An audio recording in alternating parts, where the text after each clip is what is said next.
And the Warringah Rugby Stadium jam-packed for this 1993 Rugby Grand Final between Gordon and Warringah. And as I mentioned on the other side of the break, tremendous support from north of the Harbour Bridge. And the ground today bathed in brilliant sunshine, ideal conditions for this decider, Chris Handy.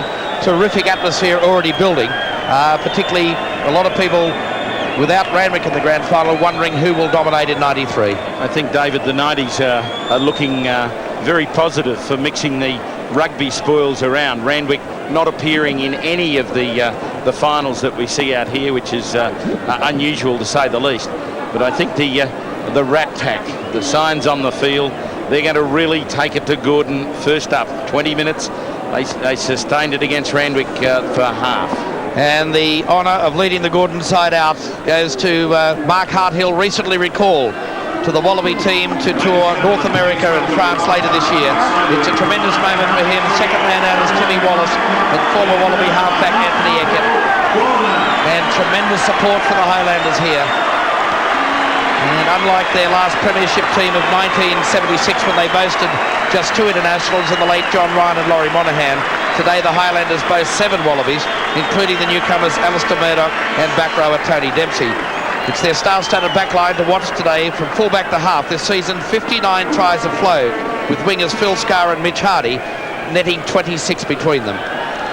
So it's a very talented side. He's the man that will control it. The young fellow that was called to Ireland and Wales last year as a replacement for Michael Liner, Tim Wallace. And Mark Harthill leads the side from up front. He's been under an injury cloud all week with an injured leg, but has decided to take the field, and that is a big plus on the experienced side for the Gordon side this afternoon. And now big Rob Blythe, at 6'6" and 110 kilos, leads out the Green Rats of Warringah for their first premiership decider appearance since 1988. On that occasion, their captain was Steve Lidbury. Lidbury is now in charge of the Green Rats as head coach for 1993. And after the disappointments on this day in 82, 87 and 88, have a point to prove today. After ousting the champion Randwick side last week, the warning bells were ringing that Warringah will be no pushover. And unlike their opponents, the Green Rats do not boast a single Wallaby. This team of virtual unknowns are a determined lot and will rely heavily on the proficient forward pack, the midfield defence of Smith and G, and the reliable right boot of the fly half, Rob Walton. And there's the man that carries the goal-kicking responsibilities, as he did so well here in the preliminary final against Randwick last week. So the national anthem to be sung by one of the marketing managers of Warringah Rugby, Brian Wilson.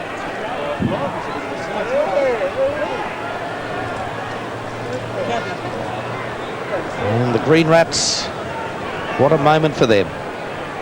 Perry Smith there, the number 12. Australians, oh, let us rejoice, for we are young and free. We've golden soil and wealth for toil. Our home is girt by sea.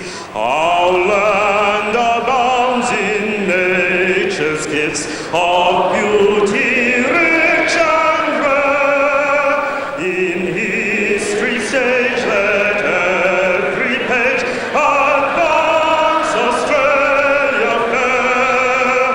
With joyful strength and let us sing. Advance Australia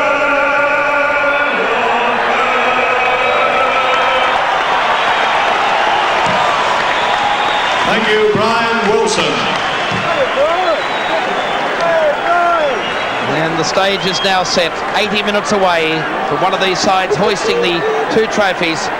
And a big moment for 34-year-old former University of New South Wales prop and East prop, Wayne Erickson. Also had a stint with Eastern Suburbs at 34 years of age. Controls his first rugby union grand final in Sydney earlier this year.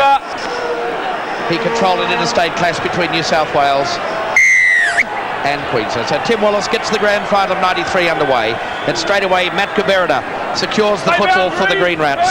They're 5 metres outside their own 22, and the power of that Warringah pack already evident in this grand final. The back of the pack is young McEwen, Now for Walton. And a very casual kick off the right foot is effective, though, taking play to the 10-metre line, still in Warringah territory. Tremendous start by Warringah there. They certainly secured that ball well, and Steve Lidbury before the game was certainly very much on track there. This other side is very fired up and looking to take it through the forwards to batter Gordon early. So we have Reynolds dropping at 2 for Randwick. That for Gordon. That's how much that Randwick have dominated these grand finals, Simon, that you automatically call the side. Yes, it's a long time since they have not been here, but let's see Gordon and Warringah really bash this one out, because it's going to be a great grand final. Well, already Gordon have got away to a great start today, winning the 4th grade and 3rd grade grand finals, the 4th grade in extra time, 23 to 21, then the 3rd grade 9 points to 8, and the reserve grade grand final went to Northern Suburbs by 11 points to 6. It's a very interesting option that Warringah have taken off the short arm penalty. They've hit it up with their forwards. They're keen to get their forwards into this game. I sort of feel that they have a better chance of scoring from inside their 22. Gordon, conversely, can score from anywhere on the field, such as that class just dotted throughout their side. Now it's come out. John Carroll feeding the back line, and tidy start by Smith, picked up by Tim Wallace, and now Gordon arrive in numbers. No advantage, Green. Cross forward. Difficult pass there for Perry Smith from Walton, came up round his face, and he wouldn't be happy with that. He's a key man for Warringah today. He's going to be the man taking the ball up. He's the experienced player in the back line. Michael G, watch him. He's a very exciting centre forward. Well, the scrum has opened up a huge blind side for the Gordon side inside the attacking half. And they work that way with Eckert, the switch of play. Scar giving it away to Matt Dixon.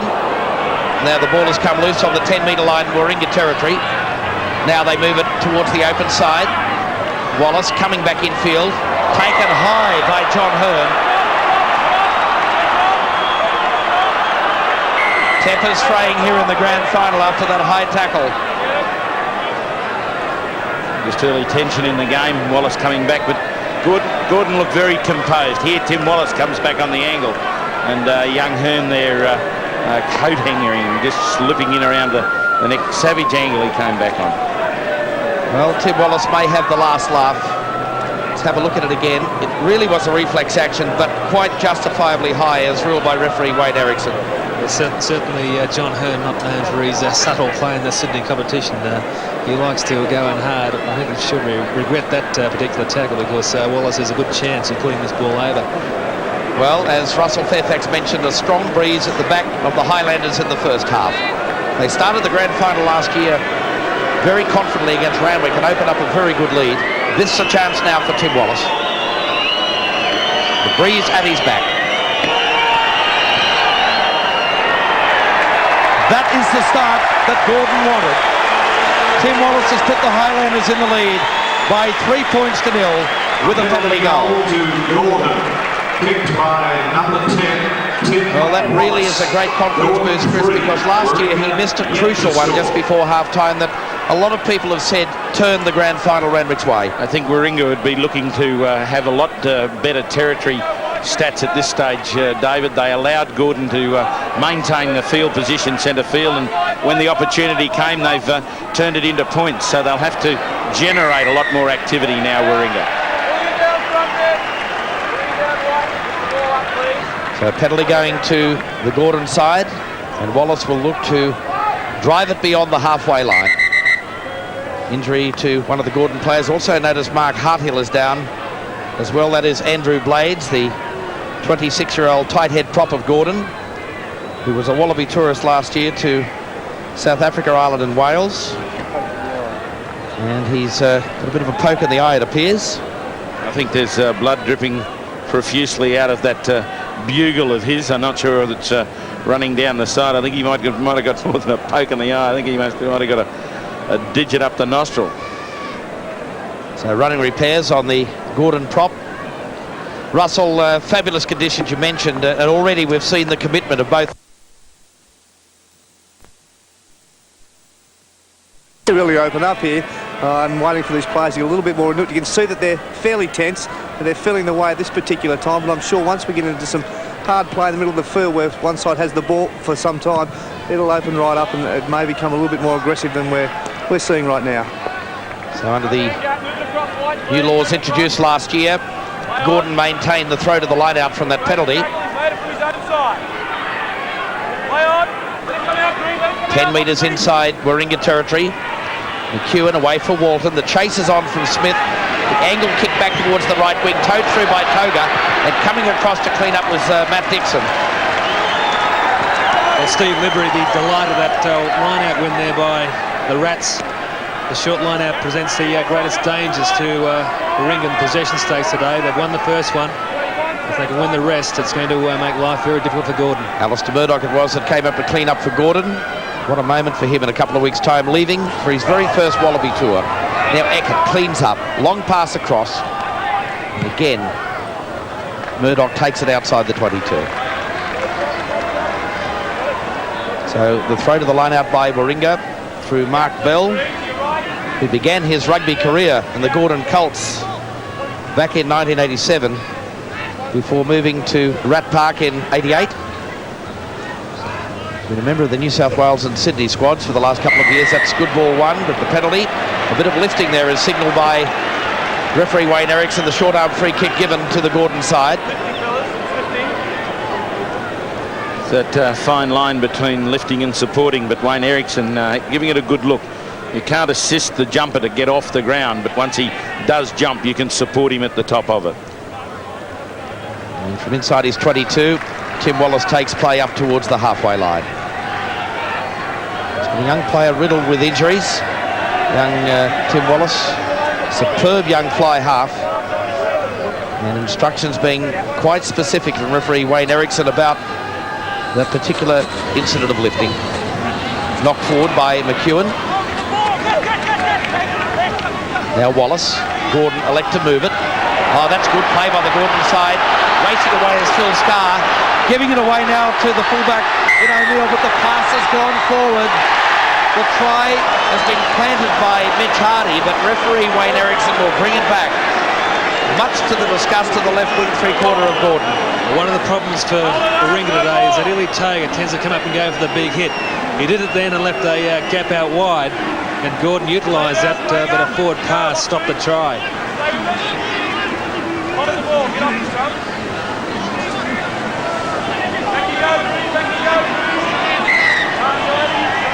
Well, through the 90 degrees, so the scrum will packed out again with the Warringah feed.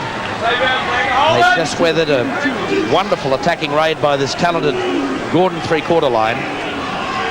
Three-quarter line that's netted some 59 tries in the season.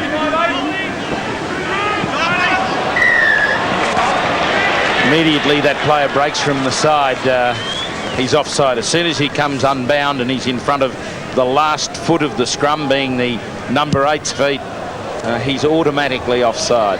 The offender was 22-year-old flanker Justin Timothy, who would know this ground pretty well, having been a former Western Suburbs player. Ball to be thrown into the line out by Mark Bell. Blythe controlling it at the front.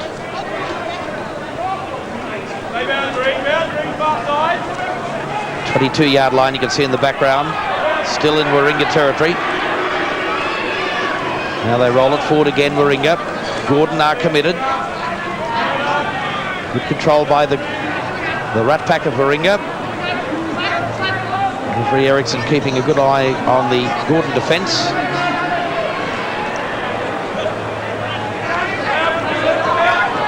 Now they roll it forward again. McEwen looking for it.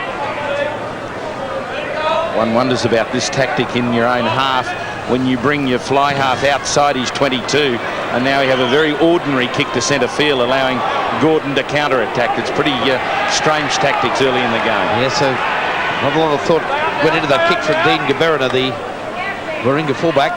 Now Mitch Hardy angling it away towards the far side. Toga goes back. The ball bounces inside the 22. It goes back for Dean Gaberina, who just slots it onto the left foot and finds touch on the far side. Bit of a problem for the Rats today is also Dean Gaberin hasn't got a big kick on him, and is a bit limited in these very, very high pressure situations. The Rats need to get out of this 25. It is troubling them the dominance that Gordon has got in this first period of the game in territory. Wide, please. Push to your left. Number 5. So the instruction there for Rob Blythe, the captain of the Warringah side. 91-63. Referee Eriksson insisting on the big gap of the line out as O'Kane throws it to the back. Gordon set it again. They're just 5 metres out. Penalty coming over the top again. The Warringah killing the football on that occasion was the Scottish back rower Stu Bennett. Very clear there, the player killing that ball coming over the top. It's what the new laws have been designed to stop. Somebody killing it, and right in front of the referee that time. It's just a lack of discipline that I'm sure Steve Lidry wouldn't be happy with. And usually you don't see people with number 10s on their back diving in over the ball. And Steve Lidry, I think, just there marking it down for mention at half-time. Now it's in the hands of Tim Wallace again. A scorer of over 200 points this season for the second year in a row. A prolific point scorer. For the Gordon side, a chance to put his team in the lead by 6 points to 0. Hoisted high, the flags go up as well, and Timmy Wallace has given Gordon a terrific start at this 1993 Grand Final. Gordon 6, Warringah yet to score.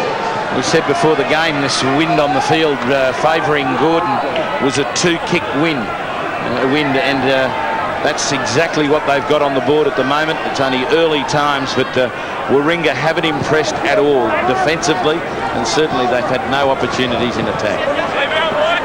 Good control again by Gordon. Russell, we've already seen one fleeting moment of this Gordon backline in action. I think the big crowd here today would love to see that in action throughout this match this afternoon. They are renowned for it. They certainly are. If previous grand finals have got anything to do with it, Randwick have always shown that way. I think Gordon want to win this game by playing attacking football. I don't think we've seen the last of that attacking backline. Sorry, David, I think if you're going to use your rolling maul as an attacking weapon, you do it like Gordon does, and it moves forward. It's dynamic, it's driving forward, and they're under the new laws as well. The white man, quite clearly, as the referee's indicating, must come into that rolling or that driving maul from behind the feet of his last player. There, at the side, he enters from the side. There is nothing more stupid in rugby in front of the referee than just doing that out of frustration. It was what Gordon were looking for, and they fell for the old 3-card trick. Penalties favouring Gordon by 5-2 in this first half. They have the throw to the line out again. The offender was Mark O'Brien, the flanker for Warringah. And now the penalty again. Offside ruled against Gordon. Steve Renshaw following in brother Matt's footsteps there with a shaved head, Chris. I spoke to him at the scrum-off in the Australia Square on Wednesday, and he gets a bit sick and tired about being referred to as Mean Machine Matt's brother. But there he has it.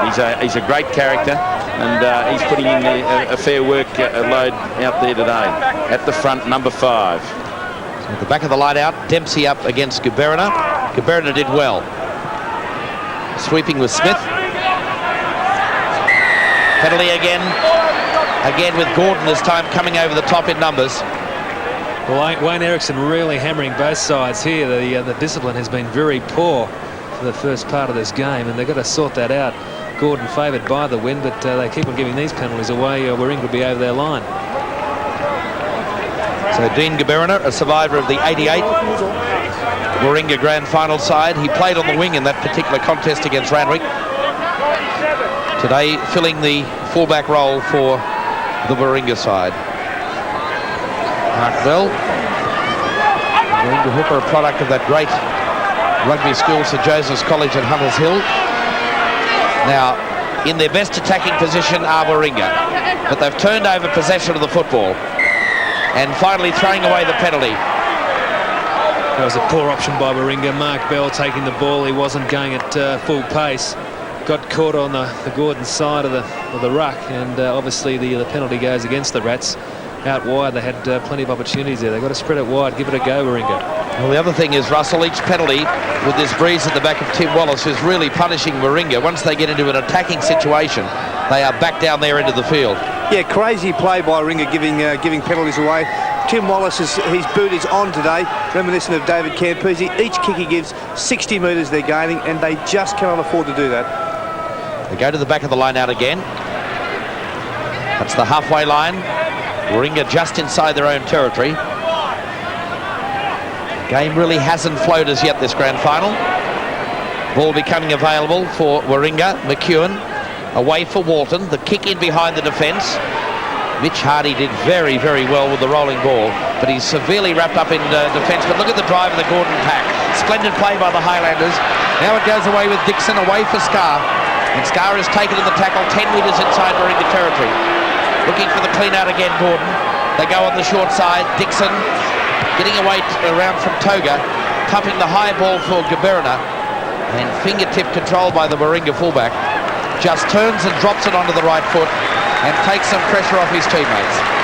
It's quite obvious when Gordon have the ball either in the pack driving the maul or in the backs. They do something positive. They run straight forward, they cross the gain line and then keep the ball up in front of them. And these are simple tactics, but very effective early in the grand final. Ball won at the back by Reynolds, but turned over. Some very heavy stopping going on this side.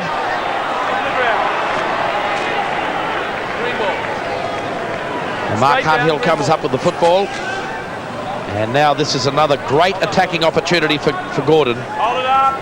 Remembering that they've got such a talented back line, they've got an enormous blind side to attack on Toga's wing. Let's see which way the Highlanders go. The key men could be Dempsey and Reynolds on that short side with halfback Eckert, if they opt to go with a back row move.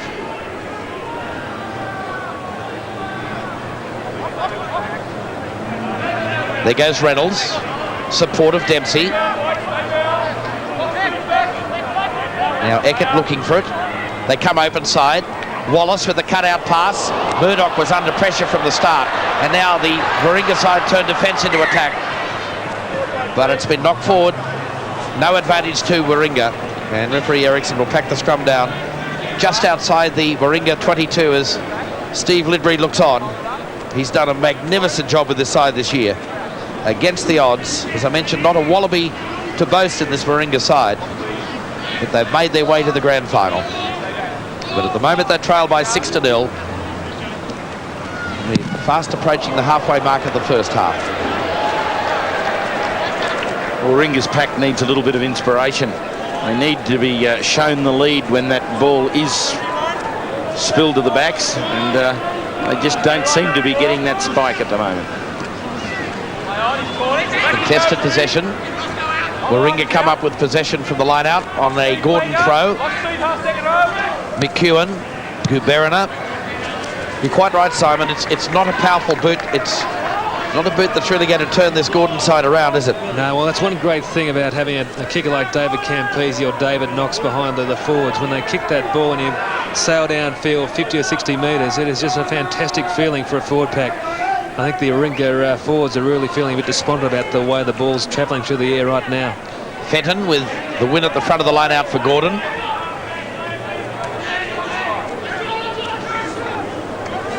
But Warringah come away with it. Spoiled on the short side by Eckert.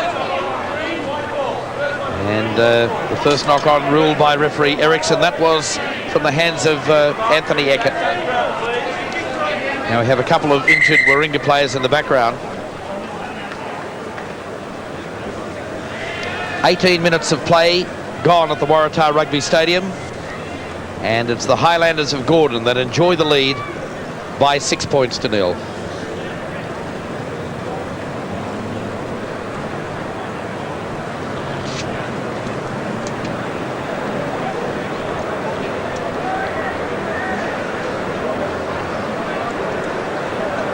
So running repairs forthcoming to the Warringah side. Simon, your thoughts on the opening 18 and 19 minutes of this grand final? Well, it's been a pretty quiet start in general. Not the explosive start there of last year's grand final. Warringah are doing it pretty tough. Gordon look as though they're ready to break out at any time. And certainly the quality of the possession is much, much better than the Green Rats.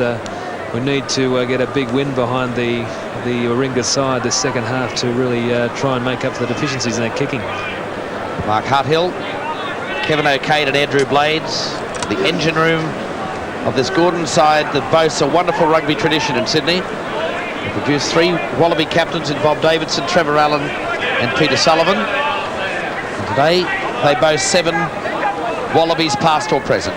Now Walton throws the dummy to Smith and went on his own. Met in good defence that time by Steve Renshaw. Working short side McEwen.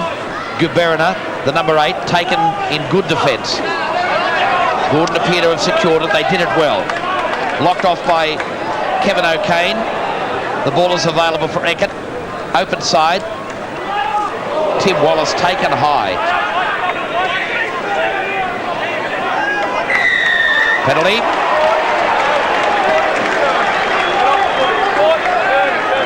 Good option by Rob Walton then to try and throw the dummy. It worked well, and certainly Perry Smith, the man who is marked by the Gordon neckline. Now a good chance for Warringah to get upfield there and getting themselves in a good position towards the 25. Good ruling by the referee on that incident. Tim Wallace had been taken to ground and turned by Warringah, but when he hit the ground, once he was exposed, he tried to roll back towards his own side, and now Matt Guberina is being called out for stomping on the legs of a couple of the Gordon players. Now, is this in goal-kicking range for Tim Wallace? I should imagine it will be with this breeze at his back. He started so confidently, 2 from 2. Matt Guberina, the Australian under-21 captain of 1990. Well, they're going to elect to look for touch on this commentary side. Russell, I would have thought that would be in the range with this breeze of Tim Wallace. Yeah, I thought it would have been too. Well, I guess the idea is that they've had them down here. They believe that they're ready to crack, and they want to take the game to them. Full credit to Gordon. So Kevin O'Kane about to throw the ball into the line-out. Good play by Reynolds. Good skills as well, but it's been knocked forward by Jeff Fenton. And now Warringah advance it outside their 22. Another phase set up through the short pass from halfback Paul McEwen. And now the penalty again, it goes against Warringah. Well, I think pretty hard done by the Rats on that occasion. Certainly Bell was trying to let the ball go, but the Gordon front row of Harthill and Blades were on top of him like a rash, and he couldn't get it away. So Wayne Erickson's given the penalty to Tim Wallace, and certainly this is kickable. So today, the final match in a long and illustrious career for the Gordon number 8, Ross Reynolds. Member of the Manly Premiership team back in 1983. Remember that wonderful Wallaby Grand Slam and Bledisloe Cup campaigns of 84 and 86. The 10-test veteran would love to go out a winner here this afternoon at the Waratah Rugby Stadium. And a lot of those hopes rest on the shoulders of this young man, Tim Wallace. So far with a 100% kicking record in this grand final. This for a 9-0 lead for the Gordon side. He is in superb touch. When this young fellow is hot, Gordon really fire, and he's given him a very handy lead just after the halfway mark of this first half. Ooh, an ominous sign, Chris Handy. Tim Wallace, go you good thing. And those forwards playing with him, just be delighted with that kick. It's so important to take those opportunities in grand finals. They've been able to dominate possession. They've kept the play where they've wanted. They've denied Warringah any field position or quality possession. And Timmy Wallace just keeps the meter ticking over. Now they work on the short side again. A little kick and chase by Brett O'Neill. Back for Dean Guberina. Coming across was Mark Harthill, the loose head prop of Gordon. Well, I suppose Bob Dwyer is here and also Greg Smith. A lot of interest probably on the Gordon fullback this afternoon, Brett O'Neill. Maybe he can make a late challenge, Simon, with the news coming through today that Tim Kelleher has failed the fitness test and won't be touring North America or France. Yeah, Kelleher is out, and that's a great disappointment for Australian rugby, but Brett O'Neill certainly one of the candidates for that spot. He's been a very underrated player for many years.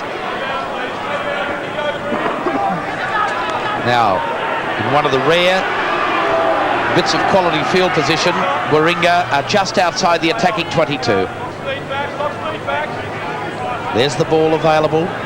You can see it there. McEwen waits. The temptation is there for a Gordon hand to come as well. Now Smith claps on the pace. Stood and showed great strength. It's been knocked forward by Walton. Now Scar, charged down. No advantage surely. Oh, another high tackle on Wallace. The referee says it comes off the shoulders. But now we have an opportunity with Warringah getting the penalty. Well, we'd have to see the Rats going for a back row move here. They've got a very powerful back row, and it needs to break down that very good Gordon defence out wide. Simon, they have to get inside that 22. They just look as though they've got no direction or explosiveness whilst they're outside it. And I think they're a side that once they cross that mark, and the referee made a good decision there. That arm came up to tackle, got bumped and went up shoulder and slipped straight off over the top. And he's doing a good job, Wayne Erickson. Very steady hand on a grand final. Well, I suppose the man to watch here, Simon, is the number 8 of Warringah, Matt Guberina, a player very highly credentialed. As I mentioned, a former Australian under-21 captain, but we saw him in action for Sydney against South Africa. Dynamic from the back of the scrum. Yeah, Guberina is certainly a chance to take this ball. Also, Vic Toga on the blind side there. Very hard runner. Wouldn't be surprised if they throw the ball out wide to him as well. Scrum feed Warringah. Their backs line deep in attack. Guberina works with O'Brien. There's a great try. A blindside move that has been rewarded with a try by McEwen. And the first try of the grand final goes against the run of play to the Green Rats. Great structured try there by the Green Rats. Watch it. O'Brien gets a good pass away. McEwen claps the pace on. Ross Reynolds there, just not able to drag him down. The big swan dive for the corner. The Rats are happy. The 35-year-old legs of Ross Reynolds just not fast enough to catch O'Brien. It was a well-rehearsed move where the open side flanker came across from number 8. Linked with the halfback that had got himself a half gap. And superb stuff, Paul McEwen. Superb. Only his second try of the season, but what a vital one for the Warringah side. Steve Lidbury looks on to his young halfback who played in the second grade premiership sides of 88 and 90. Would dearly love to add a first grade premiership to that tally. And now Rob Walton, the man that guided the Warringah side into the grand final with that last minute penalty last week, has a tough conversion attempt into the breeze. And he's pushed it wide, but this grand final far from over at that scoreline with around about 15 minutes of play remaining first half. Warringah have clawed their way back.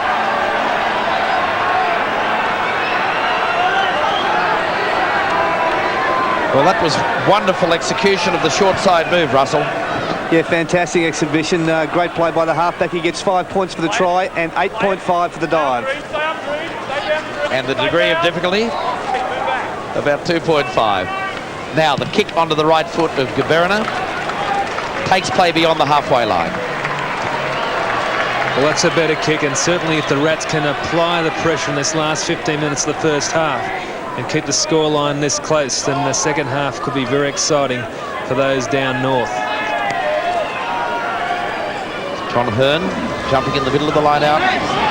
That's Guberina securing it on the halfway line. He's doing a good job against Ross Reynolds at the back of that line out. Reynolds badly mistiming his jump. Let it come out, Green. Now Tepper's flying. It's off. It's off. Leave it. It's off.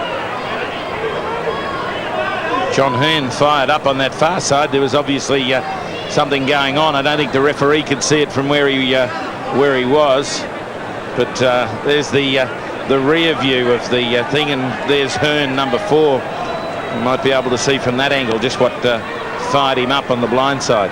Jeff Fenton was the player called out. I'm sure Steve Libbury's told his forwards out there that any of the Gordon players who start to get in there and infiltrate into the Warringah side of the ruck of the maul, to sort them out. Libbo was never backward and coming forward and that sort of thing in his playing day, and I'm sure the same license applies here today.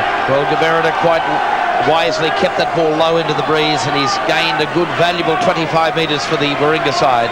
This is clever thinking. They've worked the ball with 2 good kicks down the touch. Now they're sitting just outside the 22. Backs are waiting for some good ball. They might try and use it wide. 9-5 in the 93 grand final. Gordon with that advantage through 3 penalty goals. Now Walton steps off the left foot. Met with solid defence there by Gordon. It's come out Gordon's side. Now Warringah drive over the top. They did well. They work the short side again. Bennett got the pass back. The referee has ruled the pass went forward. Well, Stu Bennett from the same part of the world as John Jeffrey shares a farm next to him from the Scottish borders. Kelso, I think he's from the town. Yeah, his last season here in Sydney, and certainly I'm sure he'd love to go away with the premiership. Mark O'Brien receives attention. Came into the Warringah side a couple of years ago from Manly. He's a solid lad too, a 105-kilogram back rower. He did very well to link with Paul McEwen for that try on the far side. It was his timing and his thrust that just put McEwen free.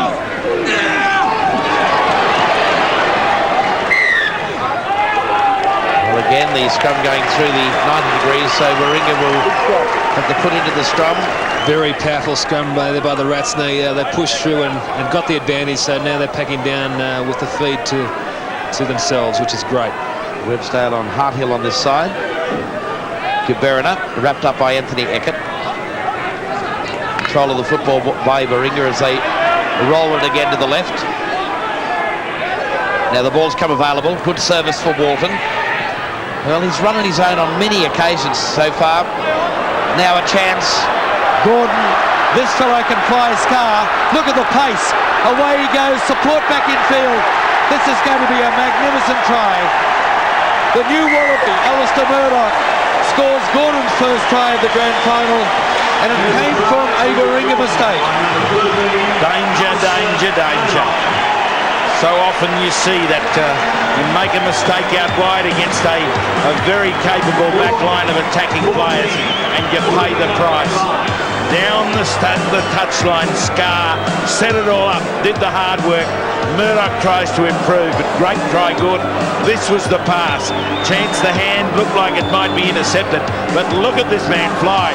Perry Smith, no chance. And Alistair Murdoch scores his 10th try of the AAMI Premiership for the 93 season. Sensational try by Murdoch. Great counter-attack by the Gordon side, and Chris Hawkins has been drumming that on his team all year, and they've come through there with a beauty.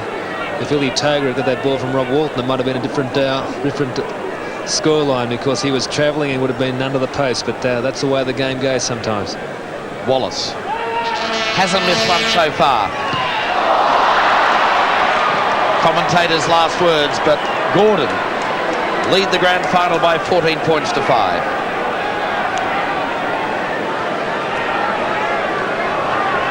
I made the mention, Russell, I was waiting for this back line to explode. What pace they've got out wide. Will that be the cue now to see the more expansive game played by the Gordon side? Yeah, electric stuff. Fantastic sort of play. And can't Rich Hardy fly? Gee, I was shocked then. I'd be surprised if they don't look for him more often now. Now, Warringah drive into the 22. McEwen, Walton, now they decide to move it to Smith. Using this man more, he's a very strong centre. And now the ball's been turned over again. And now we see Matt Dixon streaking away. Murdoch comes well in his support. But the pass has gone astray, just a lack of communication in the end. But Warringah have been opened up. Now the ball, it's still available, penalty. Hands by one of the Gordon players. Well, there's that counter-attack again by the Gordon side. You just can't give them a sniffer ball.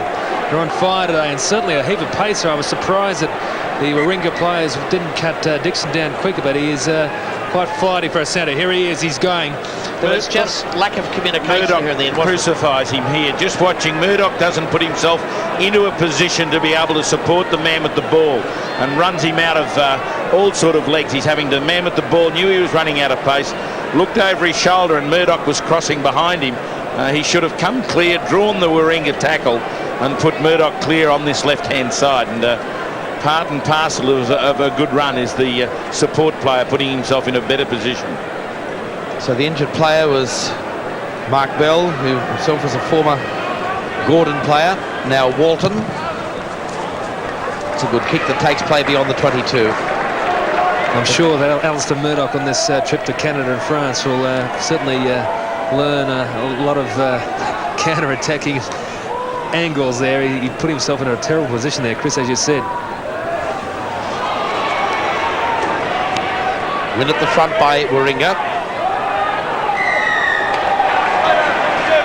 Penalty going against Tony Dempsey, coming right over the top, and also Ross Reynolds. So this will get a chance now for Warringah to move it back inside Gordon territory. And certainly the short line-out ploy of Gordon's is not working. They've been knocked off at the front a number of times, and it becomes a little bit predictable, the throws. They're not varying those short throws sufficiently to keep Warringah guessing. So Blythe is up against Fenton at the front.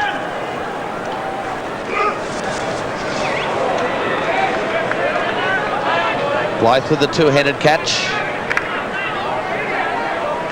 They roll it to the right through Stu Bennett.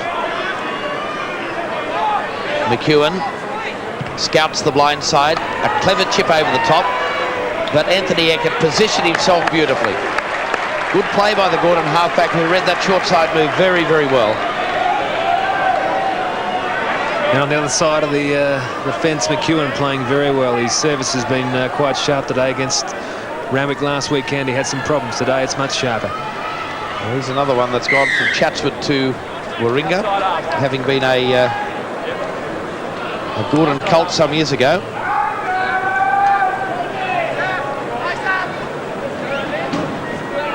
Now the ball hoisted by Tim Wallace. Down for Guberna, who allows the ball to bounce. It'll go back into the in-goal area, and he'll be quite content to force the football. So Gordon will receive it back from the restarted play at the centre of the 22-yard line.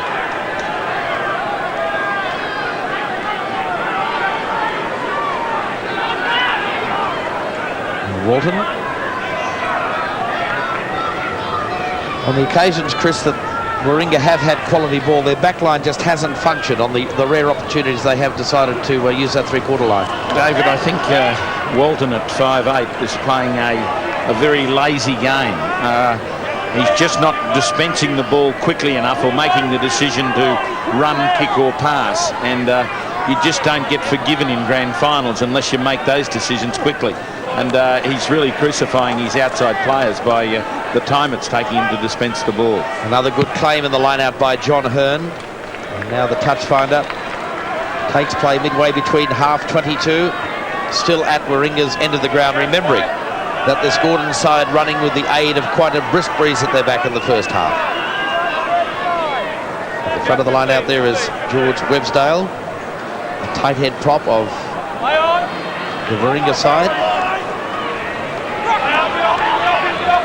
Skirting the short side again was McEwen.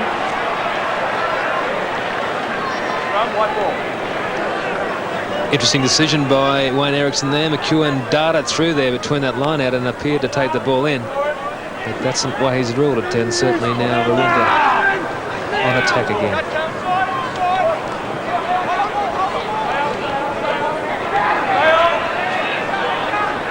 Warringah waiting for it now. That's McEwen, the halfback in the number 9 jersey. Well, a little knock on. If you're going to work a back row move from inside your own half, you've really got to tell the rest of the pack about it. And the Warringah forwards not there quickly enough to clean out, to present that ball quickly, and that's what seems to be happening from lineouts when Warringah will win the ball, and when they're trying to clear the ball from their driving and rolling mauls, they're not getting it quickly, so that the backs are just got Gordon players all over them in defence. Anthony Eckert feeds the scrum, 10 metres, Warringah territory. Wallace changes the point of attack, works on the blind side, puts the kick in behind the defence, and once again gives the Gordon side good field position. Well, 5 minutes to run in this first half, and certainly Warringah need to hold the Gordon side out, because if they score right now, it's going to be very hard to make up that deficit in the second half. 14 points to 5. Gordon lead the grand final of 93. Renshaw defeated by the charging and rampaging John Hearn. Now they set it again for another phase. They're 10 metres short of the halfway line. Warringah desperate for possession. In fact, they've got the penalty. It's about the third or fourth time he's got him today.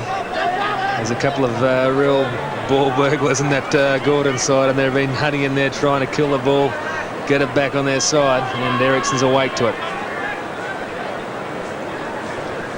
Guberna angles it for touch on the far side,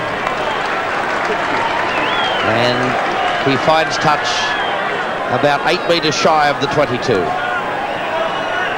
So we're into the final 5 minutes of the first half. Spoils of victory today, the famous Shoot Shield and the double AMI Cup. For the victors, the premiers of 1993. Guberna again, trying to secure it at the back. It's been knocked forward by Gordon. But one of the Warringah players pulling a player back without the football has incurred the wrath of referee Wayne Ericsson, and once again we see an opportunity for Wallace to drive the ball back down Warringah's end of the ground. And he's just doing it with monotonous regularity, Simon. Yeah, he's a great kicker of the ball, and certainly must be disappointed not being across in the Wallaby trip this year. Did very well last year when he's called across, but he's young, he's got it all in front of him. Well, they've got 3 for 5/8 over there, Simon. They've probably put another couple in there, probably the things that hold teams together. They'll need a lot of those in France. Yeah, good point, Chris. Now, Warringah will get the benefit of the feed to the scrum. White green, white ball. Ladies and gentlemen, the So official time ticking crowd away for today Warringah is in this first half. 19,250. So the crowd just under 20,000 here today, 19,250. And they have about 43 minutes of play, or 42 minutes of play to witness before they applaud the champions of this 93 season. I tell you that the Warringah side would not want any more points posted before the half-time break, because they know they will turn with the breeze at their back in the second half. And at 14-5, they are still in touch. But the performance will have to be lifted though, Chris, despite the breeze at their back. No doubt, and they're working a little bit smarter at the moment. Gordon in the line out. There's 2 6'6" in that Warringah pack, and with Guberna at the back, they're really dominating. But at that stage, Renshaw doing well at the front. That's the 10-metre line, Warringah territory.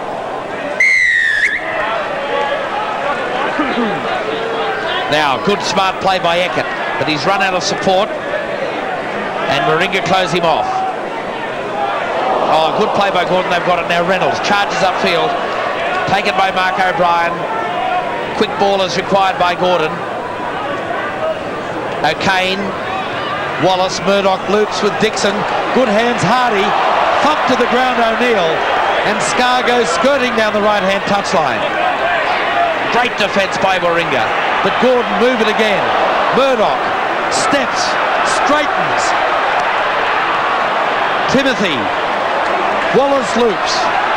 Oh, a high tackle by Toga. He is in strike. Ili Toga is in strike. Let's listen to what the referee has to say.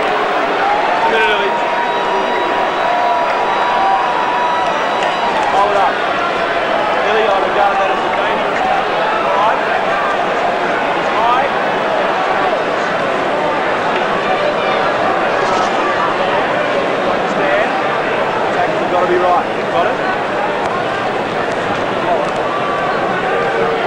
Billy Toga sent off for a similar incident earlier this year against Manly. It's a caution from referee Eriksson, and he can consider himself a very lucky man. He certainly can, and Kevin O'Kane down injured. He's had a very bad injury about 5 weeks back. A lot of concern there from the Gordon camp looking at O'Kane. Be a big loss to the side if he goes off. Kanan the Barbarian, they call him. He's a little man mountain. A tough nut, good, been very efficient all year at that role as hooker. And Timmy Wallace missed a penalty goal about this time in the grand final last year. Won a much easier attempt than this one, I must add. But it just lifted the Randwick side in the second half with the missed attempt. No such luck for Warringah though, because Timmy Wallace nails them on the half-time break to open up a splendid lead of 17 points to 5 in the Rugby Union Grand Final from the Warringah Rugby Stadium. 40 more minutes of great action coming on the other side of this break. The presentation of the AAMI Cup Club Championship, the Gregor George Cup, to Mr. John Cable, the President of the Gordon Rugby Union Football Club. The presentation is by Mr. David Clark, Chairman of the New South Wales Rugby Union.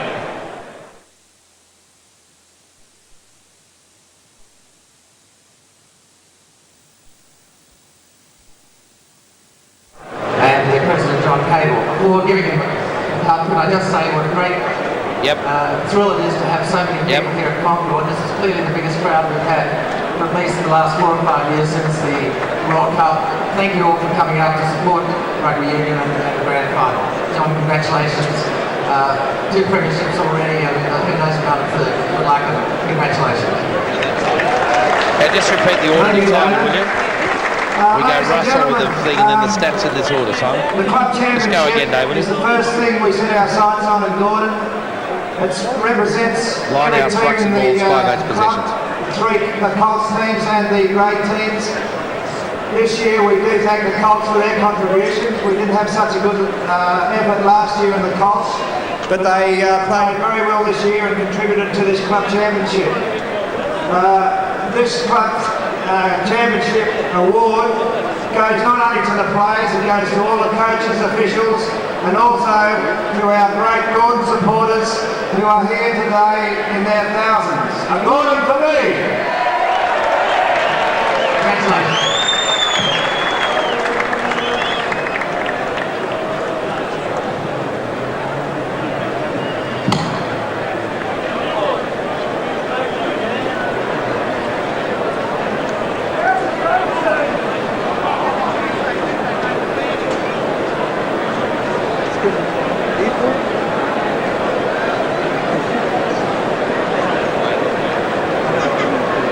Congratulations.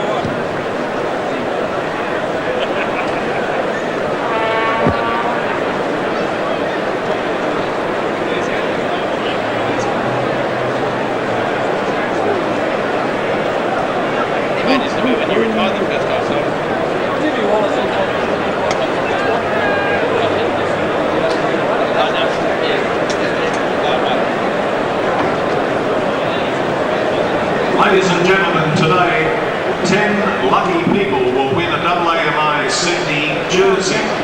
Have a look for the AAMI ad, your match program, and you could be a winner. Take your program if you are a winner to the AAMI. No changes, Russ? No, not at this stage. I'll have to get you to keep an eye on it. Yeah, I know, and they've told us that they won't be able to give us the team number or name. and purchase yours. Out. All right, mate. From the rugby product stand located on the Northern Hill. Just say it's John Fordham. RJ. Also, ladies and gentlemen, I've been asked to request you not to enter the Michael's going to his hair since he's been down here, wasn't he? Michael Atkins, the one here looking at allowed that. on the playing field Being at the allowed. end of the match. I'll tell you, you said that. And it's a bit longer than early at the back.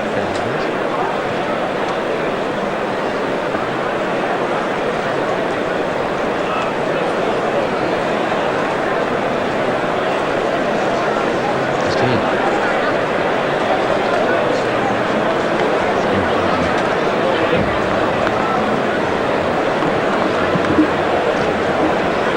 A few. Oxford Scholars there, too, Porter. Might roll him after the game.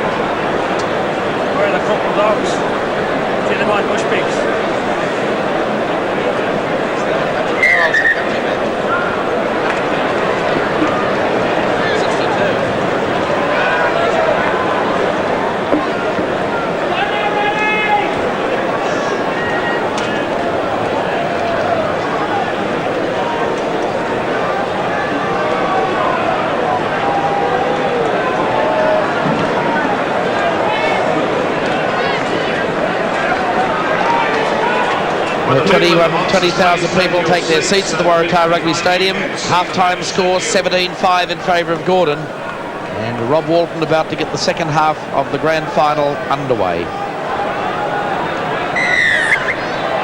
Well, Russell Fairfax, thoughts of the coaches at half-time. Well, in the Gordon camp, it was fairly simple. Chris Hawkins was very composed. He felt that their line-outs were coming unstuck and he needed to tighten those up, and especially look at the number 2 spot. He wanted his forwards to continue to be quick to that breakdown, and he emphasised defence. They've got to put them to ground. The other camp, though, Steve Lidbury came out and some very, very colourful language when he spoke to his forwards. He said that they weren't having a go. He wanted them to beat the breakdown a little bit quicker than they have been. He wanted a little bit more aggression. It's all about using the breeze in the second half, and he also emphasised the need to knock off the penalties. Both sides think they can win it. Should be an entertaining second half. And certainly in these stats there, Russell, looking at the possession, it's amazing. Ruck and Moore count 20-12 in favour of the Rats. Lineouts 15-7. Penalties favouring Gordon 12-8, and that's where Gordon have got their advantage. And the 5/8's both willing to use the ball there. So Warringah's getting plenty of ball. They just need to use it better. Of those 12 penalties, Tim Wallace has kicked 4 penalties from 4, just missed the one attempted goal in the first half. That was the conversion of the Alistair Murdoch try. Now Matt Dixon changes the point of attack, runs away, finally finds support of O'Neill. The pass out for Scar. There was that tackle rule late. Webstale is the man who's been picked up by referee Erickson. Silly penalty, gained nothing at all, didn't even hurt the player, and yet now they can score 3 points. Typical bonehead prop trick, I think. Yeah. Unlike me to bail out, but it was useless. There was no point in doing it. You already forced the player to kick, and there's no point going on with it after that. Or if you do, you may as well do a good job, not just wave your arms around in the air. And it's really taken all the pressure off Gordon now, and cranked it up on Warringah, and they could well do without that. 225 points for Tim Wallace as Dean Gaberina looks on. This is not the start that Warringah wanted in the second half. So from 15 metres in from touch and 20 metres out, this prolific point scorer, 24-year-old fly half, that's the way he's eyeing this kick. Into the breeze. Probably started just inside the right-hand upright. That is a superb kick. And Warringah on the back foot early in the second half as Gordon opened up a 15-point break, again by a silly mistake, and they have been punished.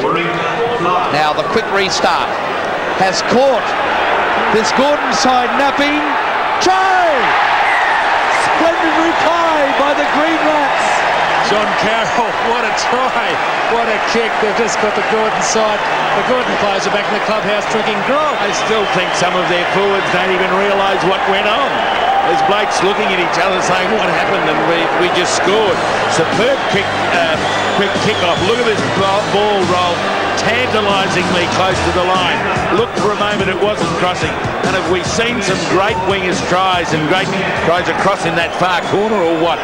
2 grand finals, 1 from Campese, and none better than that from John Carroll. Well needed by Warringah, and just what the doctor ordered. The John Kerwin lookalike of the Warringah Rats has planted the second try. Great thinking by Walton. And quite rightly, as Simon mentioned, the champagne corks were already popping in the heads of the Gordon players. Steve Lidbury just wonders whether that's going to be a turning point. They needed something special. And now this kick takes on really great importance. Bob Walton, 115 points for the season. But it's a poor attempted conversion. But Warringah are back in the grand final through a great bit of innovation by this man Walton and wonderful finishing by John Carroll. Well, Russell, that was splendid play. Something had to be done, and Rob Walton spotted that Gordon was short. Chris Hawkins would be just absolutely disgusted that that try was scored. Yeah, all about using the breeze in the second half. I thought it was a pretty smart move. They slackened right off. It was open down that side, and they took their chances. That's just what you've got to do. So Warringah have dominated possession, rucks and mauls and lineouts. They are leading by 2 tries to 1, but trailing on the scoreboard by 20 points to 10. Rugby, Simon, can be a funny game. Yeah, it can be a funny sort of game, but the Gordon side using their options much better. And kicks like that really don't help your cause. And Brett O'Neill returns it, takes it back to the halfway line. Support play arrives with Dempsey.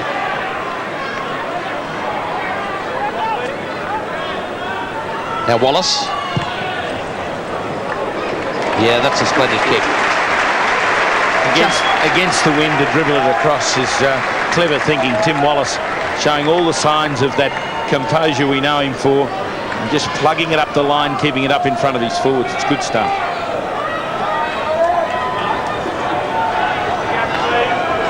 So Fenton goes to 2 up against Blythe. It's Renshaw up against Hearn at number 4. Reynolds up against Gaberina at the back. And it's Blythe that comes up with a 2-handed catch. Blythe's having a great day there at number 2 in the line out. He's really dishing up the Gordon line out, and he's got at least 3 or 4 very clean balls. It's vital possession for the Warringah side, especially so close to their own line. Well, that was great pressure put on by Tony Dempsey on the Warringah fullback, but he was very cool under pressure. Dean Gaberina, and took play into Gordon territory. So Kevin O'Kane, former Australian schoolboy, knocked forward by Gordon.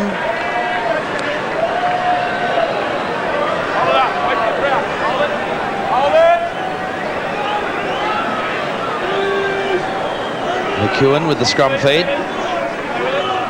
Driven back by Gordon. Gaberina comes off the back, looking for support. It's been knocked forward by Ross Reynolds. Good defence there by Gordon and the back row. Gaberina, a big man, they drove him back. Spoilt the ball, and Ross Reynolds got his hand to it to stop McEwen getting away. Chris Hawkins, the Gordon coach. This year they did it in style, Gordon. They won the minor premiership by 9 points. They averaged 34 points a game,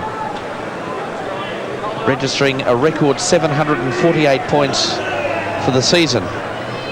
Part of the coaching staff there, Dougal Clark, former Queensland player. Now Mitch Hardy scored that match-winning try against Randwick in the major semi-final. Sets Gordon alight again. Eckert loomed in support, but the ball into touch. Geez, they're missing some vital tackles out wide, the Warringah Green Rats. They just can't allow these Gordon players the freedom they're getting. There'll be a try scored everywhere if it happens. Murdoch got the pass, tried to look for the support of Eckert, but the best he could do was put the foot on the line. Now we have Alistair Murdoch down injured. Let's hope that's not a serious injury. This young fellow is about to embark on one of his greatest moments in rugby. A member of the Wallaby side to tour North America and France a little later on. It appears that he may have carried some slight injury to that hand into the grand final. This crowd so far have been treated to 3 splendid tries by McEwen and Carroll of Warringah. A great try by Alistair Murdoch, set up by Philip Scarr on the right wing for Gordon. So Russ, the start, throwing away that penalty goal and allowing Wallace to kick it, I thought was just the start that they didn't want in the second half for Warringah, but what a reply. This grand final is still well and truly open. Yeah, 8 points in the first 8 minutes of the second half. It's quite remarkable. I think it's got the people back. The crowd, I think exactly what Simon said before, the crowd thought it was going to be Gordon all the way, and that was just the try to get this crowd back off their seats and into the grandstands and cheering again. I think this second half there's a lot of football to go. I wouldn't be surprised to see Warringah get there. About 8 minutes gone second half. 17-5 it was at half time. 20-10 now in favour of Gordon.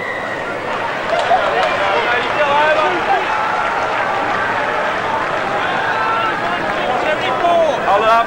Hold it up. So Gordon with the advantage of the scrum feed on the Warringah 22. The Warringah backs very flat in defence.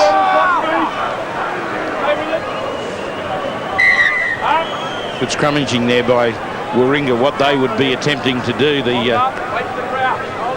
team in white has just drive that Gordon pack into the sideline to toss the ball off, but Gordon, having had that first scrum, have presented it far better. Now Murdoch, pace and strength. Cleaned up by Dempsey. A chance now for the Gordon side. Dixon with the chip over the top. Scar is flying. Toga did very well and puts it on the right foot. Won't find it. Now O'Neill. Good defence by Warringah. And Toga comes in again, chasing his own kick. He loves to launch himself into tackle. He's a cruise missile, Toga. He's been looking for the big hits all game. Put one in on Wallace, which nearly got him off the ground. But Steve Lidbury likes that sort of aggression. Watch this flying Fijian arrive. Bang! And throws O'Neill over the touchline.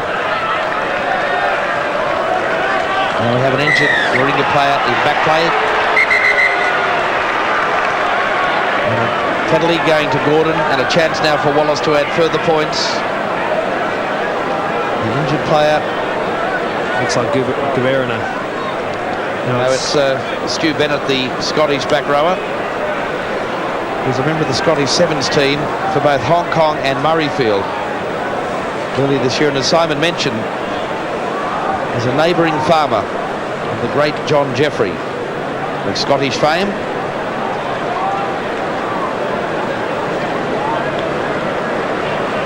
The possibility we could be losing the Warringah back rower.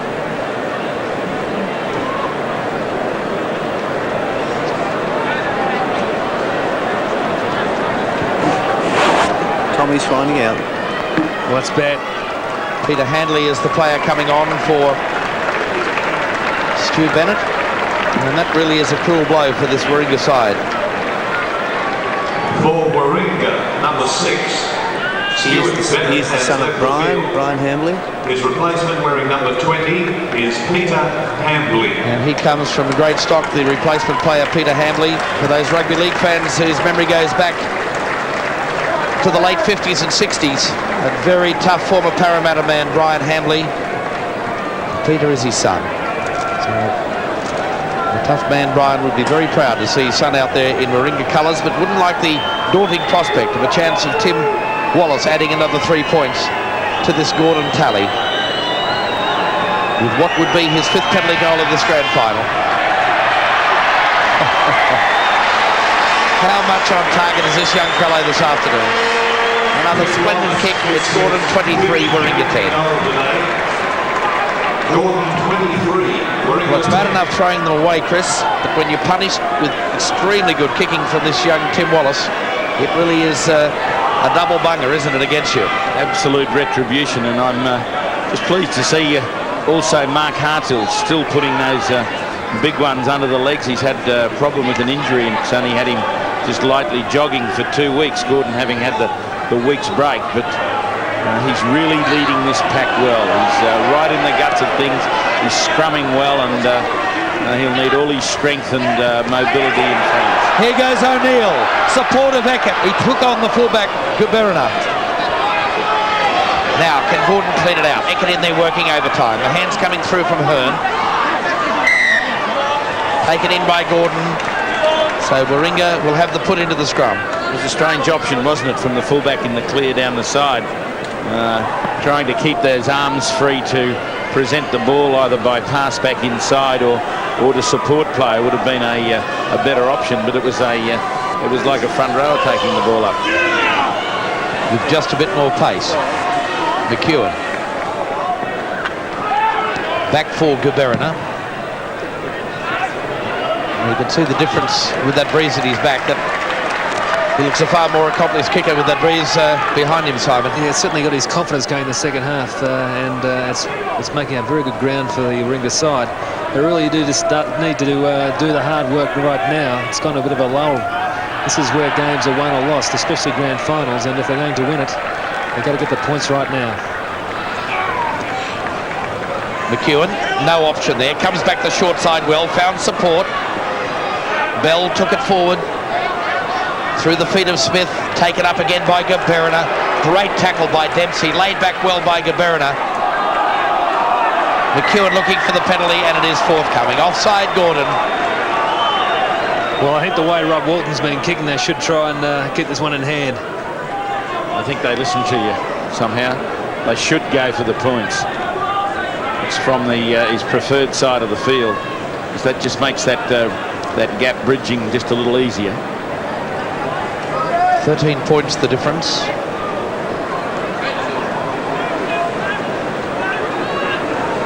This crowd riveted to this 93 grand final with about 12 or 13 minutes elapsed in the second half. This really is an important kick for Walton if Warringah are going to stay in touch. He showed last week that he can handle the pressure in the match against Randwick. It just unsettles the confidence of a kicker when the ball comes off the mound. Looking at the flags at the far end of the ground, the breeze seems to have died a little bit behind the Warringah side in this second half. They were flapping quite strongly during the first 40 minutes when Gordon had the use of it.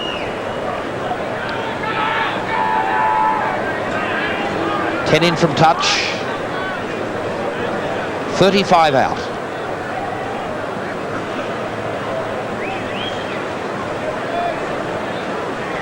Rob Walton. Curving back.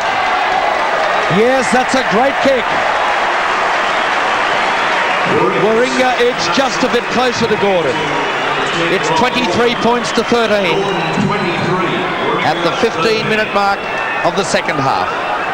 And now it'll be up to Walton to guide this Warringah side through this next 20 minutes of the game.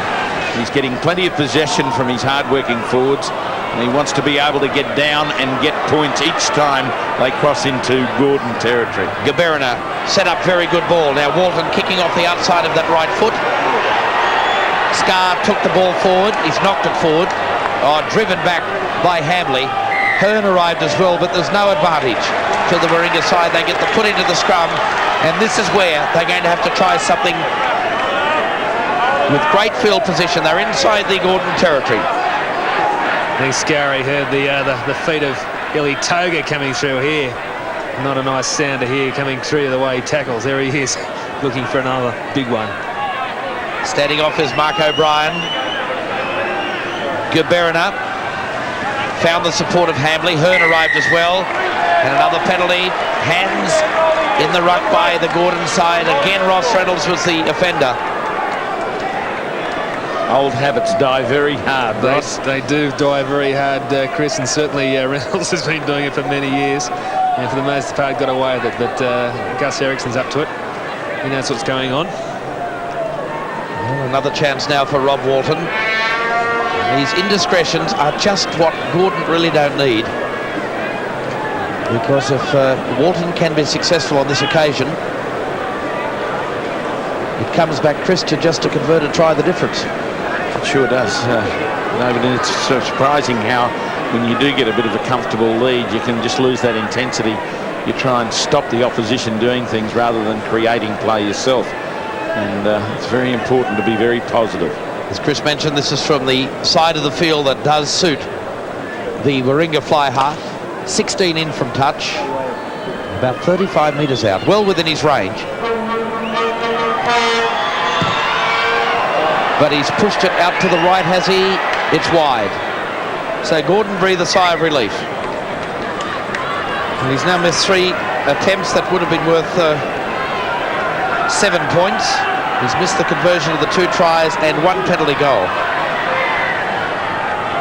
On the other hand, Tim Wallace has kicked 5 penalties from 5 and just missed the 1 conversion.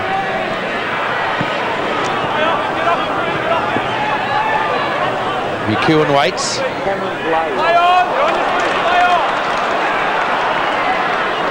Now Gordon. Now Wallace. And Cameron Blades, I notice Russell is warming up. Does that mean we may see the early exit of their hardened captain, Mark Harthill, who's been under that injury cloud? Yeah, it kind of leads us that way, but at this stage, the news is he's only warming up. There is nothing definite yet. I guess that's the one he's looking at replacing, Mark Harthill. That will give us the 2 Blades brothers in the front row with Gordon. Andrew already out there, the 26-year-old tight head. Now, back row move, Gaberina, away from McEwen, the great little kick in behind. This John Carroll can fly. And O'Neill, met by Carroll. And that gives the Warringah side the throw to the line-out.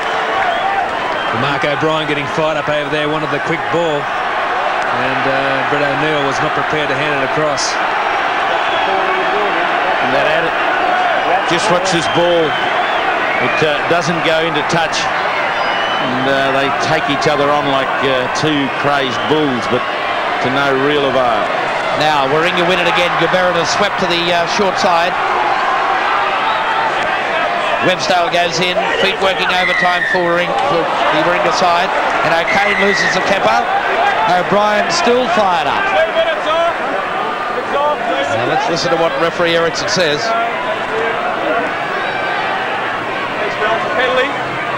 Penalty. White going straight over the top. 2 men straight over the top. Penalty green. Good mark. So that will relieve some pressure for the Warringah side.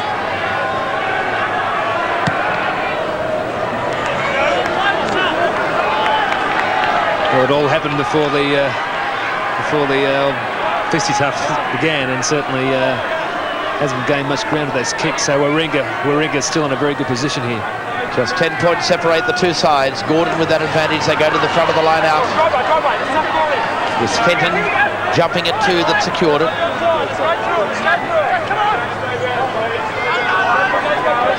That's the 22-yard line. Gordon territory.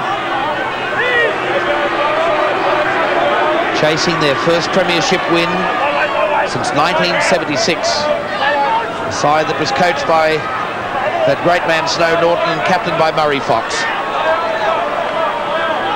This year the honours will go, if Gordon can do it, to coach Chris Hawkins and the veteran Mark Harthill leading the side. Anderson Blades is now putting the tracksuit top back on the sideline. So that probably will suggest that Harthill will be a reluctant player to leave the field in this grand final. The halfway mark, second half. And after leading 17-5 at half-time, Gordon lead by 23-13.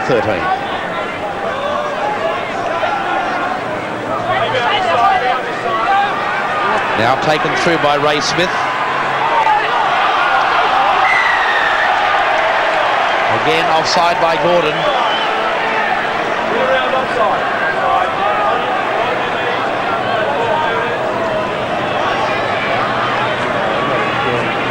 Mark Harthill pinged on that occasion. I doubt whether Harthill will come off with 20 minutes to go. He still seems to be going and fired up.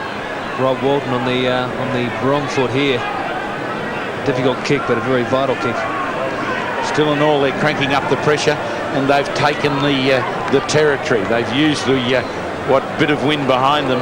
16 penalties there to Gordon over the 11 to Warringah. It hasn't been a terribly disciplined performance by either side.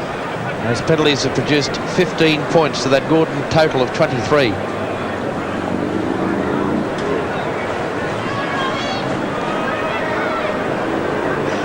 fact, 18 points. Just the one try to Gordon. Now Walton with a chance. He's kicked it. That is a vital kick for the Warringah side. And Rob Walton answers the call for the Green Rats. Just a converted try, the difference. In the event of a tie at full time. Unlike the final, we will approach 10 minutes of extra time. An added incentive here for Warringah earlier in the season when people had written them off. Their supporters backed them in Alice Springs at 16 to 1 to win this grand final. Generous odds.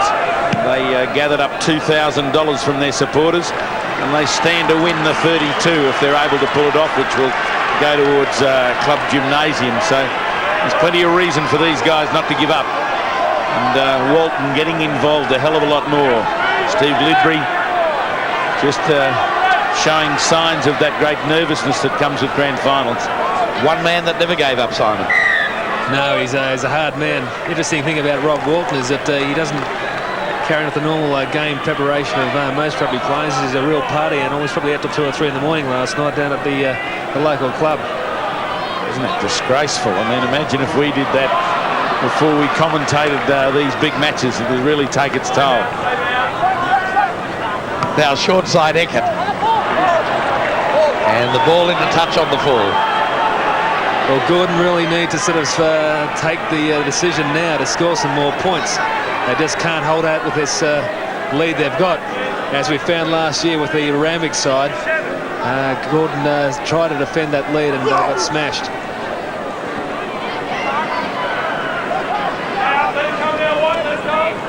Now Eckert, service for Wallace. Dixon, taken in good defence by Walton.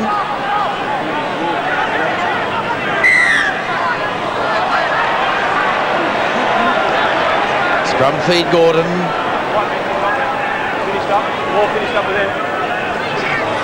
Well, that appeared to be taken in by Gordon.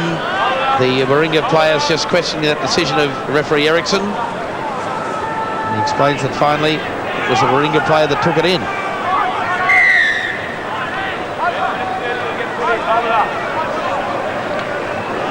Steady, please. Hold it. Wait for the crowd, please, Bree. Hold it up.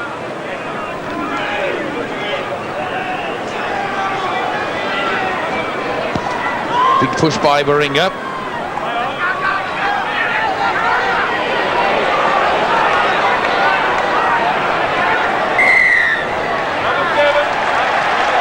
Well, Jeff Fenton took that ball away from that scrum, which was quite amazing because he's in the second row, and he got caught on the wrong side of the Warringah ruck there. And now Warringah in a very good position on the attack here, looking to use the blind side.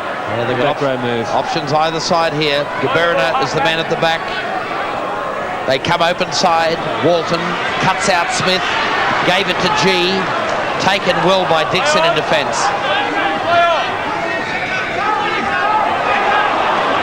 Now, Blythe.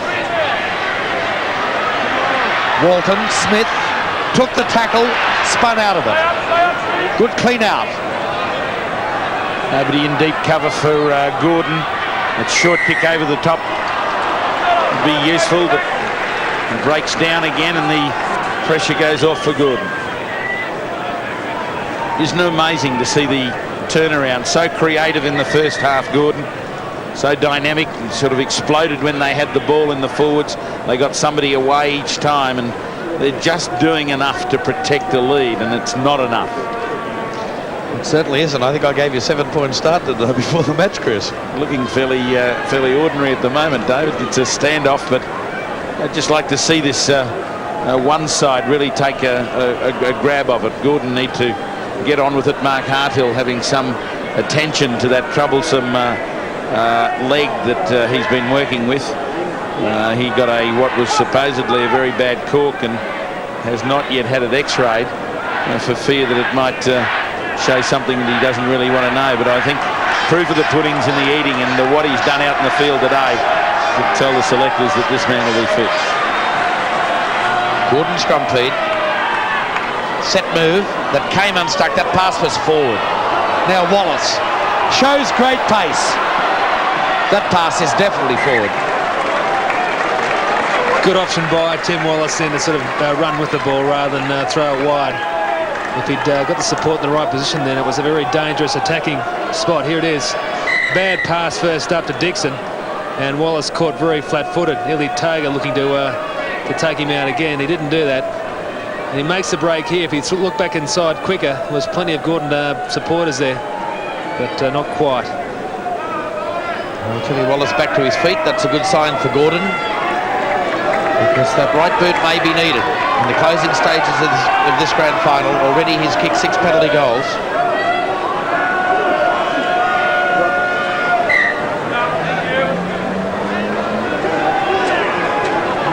McEwen away for Walton. Cuts out Smith again to Gaberina. The kick downfield will get into the hands of O'Neill, who runs it out of his 22. Steps back inside from Carroll's tackle. Found Mitch Hardy. Oh, that's great defence again by Warringah. But Gordon have secured the ball. They roll it now to the left.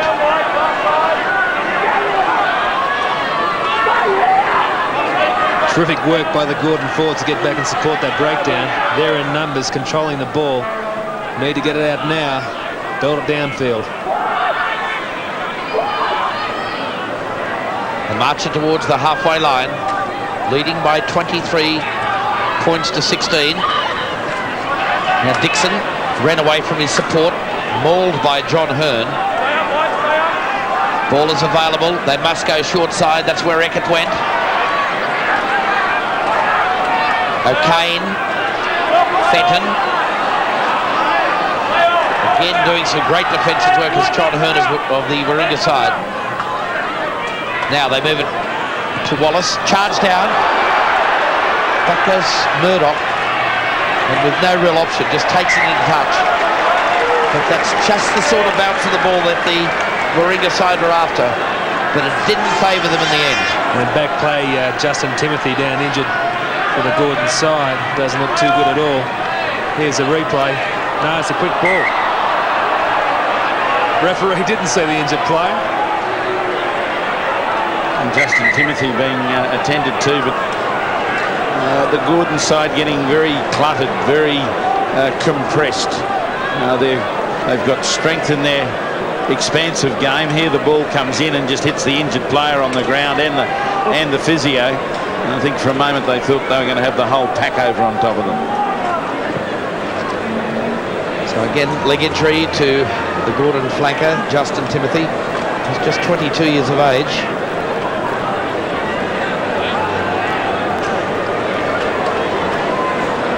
The right knee is very heavily strapped. This time the trouble is with the left knee. So a white foot in. John Carroll could be the man that they may go to on that right wing.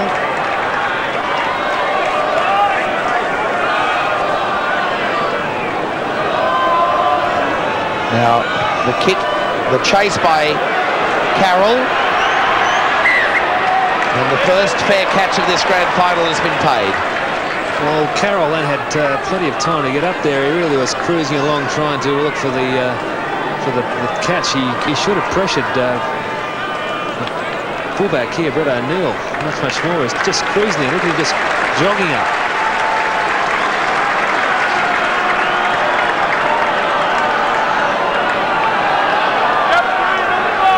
Line out on the halfway. Into the final 10. And Gordon with the 7-point break, searching for their 6th premiership victory. 2-1 majority in the lineup, but they've got to use this ball thoughtfully. The chase is on. Brave play by Philip Scarr. They work open side. O'Neill. Well, it's been put down by Murdoch. And no advantage forthcoming to Warringah. They get them put into the scrum though. And with time ticking away, this is a vital scrum for the Green Rats. Well, they've got to be creative here, the Rats. Need the points. Need to pull something special out of their bag of tricks. Gaberina taken by Eckert. They work open side. Walton. A cut-out pass. They've just continually cut out Smith. I think he's only had 2 touches of the football so far in this match. Now McEwen. Nowhere to go. They switch blindside. Walton. Oh, that's poor control. I think the Rats could have accused very fairly the Gordon players being a little bit offside then. Mulling around like cattle. A bale of lucerne trying to find it. Mark Harthill urging this Gordon pack on, because he knows the time is ticking away. It's getting closer towards the honour of him lifting the Shoot Shield and the AAMI Cup. Warringah know that they are a converted try away from probably forcing this match into extra time. It's amazing how it comes down in these games to mistakes made like that. Not the expansiveness of the game, but small errors when people are into close contact, somebody pulling the ball away while they're off their feet on the ground, and an opportunity for Rob Walton to close that gap. Chris, it goes to show now the importance of the new point scoring brought in last year. If Walton can kick this goal, then just the try without the conversion would give Warringah victory if they can score before full time. Yeah, I think it really has been an eye-opener this year, the amount of points that you gather quickly when you do score tries, and for some teams it's very psychologically depleting because it looks like a team's too far away, but just a converted try and it just brings everything back into reality. Now Walton. That looks a better kick. That's a superb kick. Rob Walton brings the Green Rats within 4 points, and about 7 or 8 minutes of play remain at the Warringah Rugby Stadium. Now we can hear that noise in the grandstand that's been missing. The Green Rat supporters are starting to own up and wave their bits of memorabilia around, but it'll need more than that. It'll need a really concentrated effort from Warringah. Well, Alistair Murdoch's having a shocker with his hands in the second half. He did hurt his hand earlier. Seems to be very much troubling him. And this is for Rob Walton. He's got to plug the corners. He's got to get this ball deep into Gordon territory. He has both wingers very flat, and scrums put-ins favouring Warringah by a significant margin. Now Walton angles it away. It looks a good-looking kick. Now it'll be O'Neill with very little angle. Now he'll be quite content to force this ball inside his own in goal. But it's had the desired effect, David. That good long kick. He gave it every opportunity, Rob Walton, and now he's starting to think. He's getting it onto the ball quickly, and buoyed by some of those penalty kicks going over, he's really starting to crank.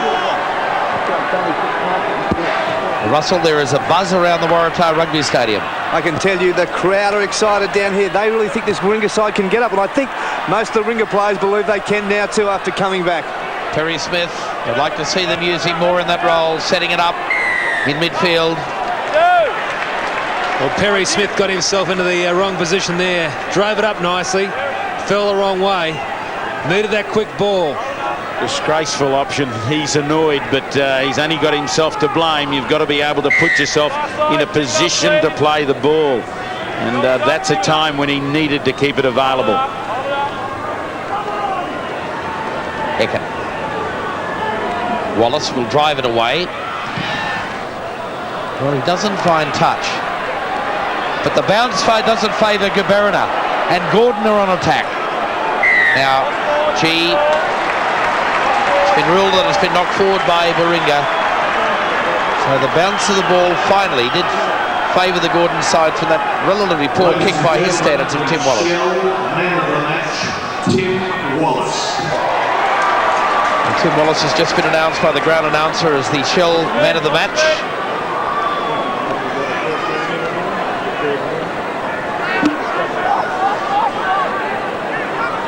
Play on the halfway line into the final 5.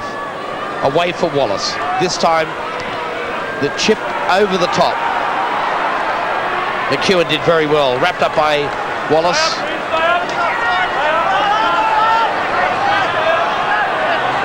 Tell you what, the little fella did well to make the ball available. Now Walton, they elect to run it.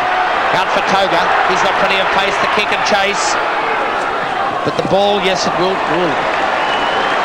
It was so close to bouncing before it went out. It ruled in touch on the fall. Now some urgency starting to come into the Warringah side. Steve Lidbury, I'm sure, would be would be beside himself in the stand, so close. He can taste it, he can touch it. That special moment that they've all worked for out in the Warringah area. Now swarming stuff by Warringah. Now they come on the short side, Eckert. That pass looked forward. O'Kane turning it back infield. Blythe came across. And this tireless little worker, Paul McEwen, comes across to sweep and tidy up for the Warringah side. Pressure mounting on the Warringah Rats here. They need the ball. Warringah have scored 2 tries to 1, but they trail on the scoreboard by 4 points. A try would give them victory in the dying stages. Wallace puts it high. Chase on with Dixon. Warringah have secured it. Reynolds working overtime in defence. McEwen in there nipping away, looking for the ball. Gaberina, short kick and chase. Oh, he's got the bounce. Wonderful skill. Blythe. Gaberina arrived as well. That was an incredible option that came off. Now they work short side. G straightens, beat Dempsey's tackle. No, he didn't. McEwen did well. Away for Smith. Now Gaberina stepped inside Wallace. Good defence by Dixon. Now Warringah arrive again. They want the quick clean out. They'll come open side again. Smith just chips over the top, forcing Mitch Hardy back. He slipped over. O'Neill is caught. Can they wrap him up? Because that would give Warringah the foot into the scrum. They drive in. Well, the ruling is he's got it from a kick, so that's a fair enough ruling by Wayne Erickson. Touch judges in. And for the touch judge to come in from this side of the field all that distance, he seemed to think it was fairly worthwhile. We watched this ball bounce tantalisingly close to Warringah hands, and the ball was received from a kick as we're watching for maybe what the touch judge was talking about. It was hard to see something that the referee didn't, but he's coming back to an infringement well back down the field. It can only be in Gordon's favour, I think, back here. Jeff Fenton has come off the field, and the penalty goes to Gordon.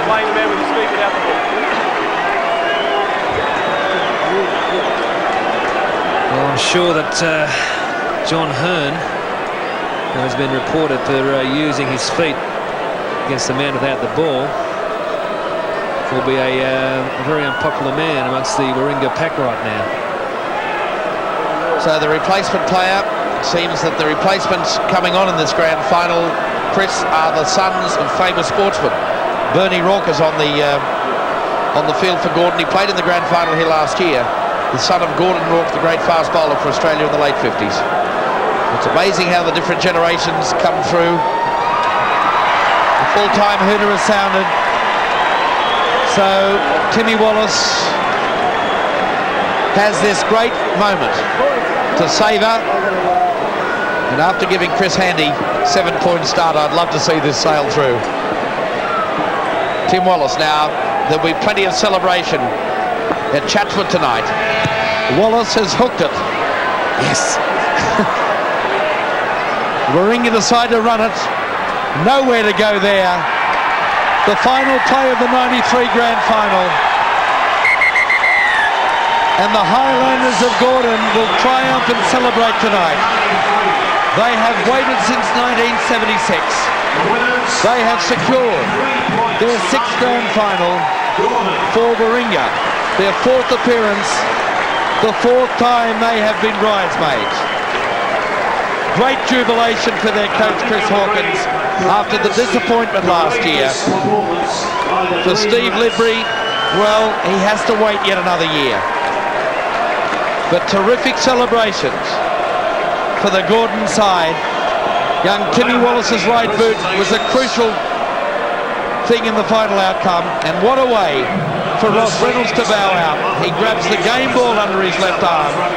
The veteran of 10 test matches bows out a winner 10 years after he won his first premiership with the Manly side back in 1983. So full-time score here at the Warringah Rugby Stadium.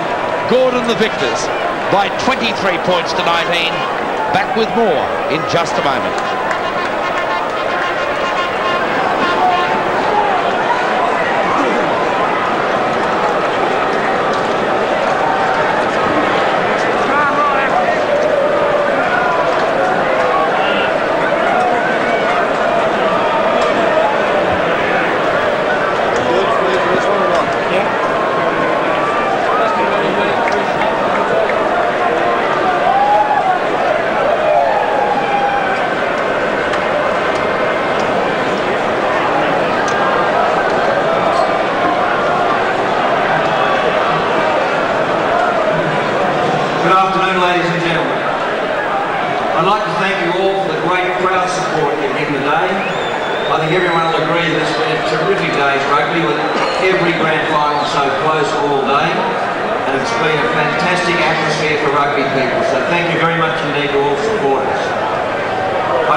Giving away his work on the mic. He's been a fantastic guy in our rugby, and Phil, we salute you and thank you very much indeed. A big hand for Phil Holderman.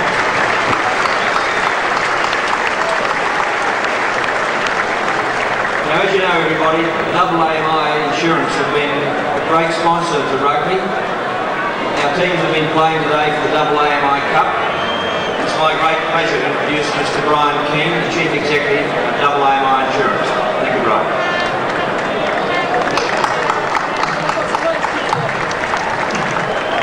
Ladies and gentlemen, as supporters or sponsors of rugby, I think you'd agree that we've been treated to a feast of rugby in this 1993 season. I'd like to thank on behalf of AMI all the players for the spectacle entertainment they've given all of us in this 1993 year of rugby. Amy's been delighted with us continuing support of rugby, not just here in the Amy Cup, but in the AMI medal won by Phil Curtis the other night. To the Warringah Club, well played. You've done yourselves proud today. You've fought it through right to the end, and all your supporters and sponsors will be proud of you.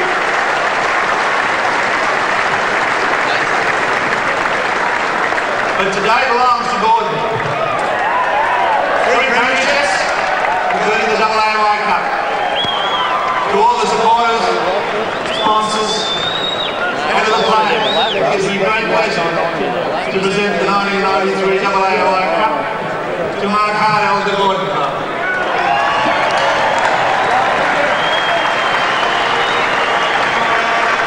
So Mr. Brian Keane of the AMI Company presents the winning captain Mark Harthill. He's capped off a magnificent year, recalled to the Wallabies in 1993 after a 4-year absence, overcame the leg injury to hoist aloft the AMI Cup as the champion side, the minor and major premiership for the 93 season. Ladies and gentlemen, while Mark catches his breath, now Mr. Phil Harry will present the Shoot Shield to the winning captain as well. We'll hand it over to the Sports Minister, Mr. Chris Downey.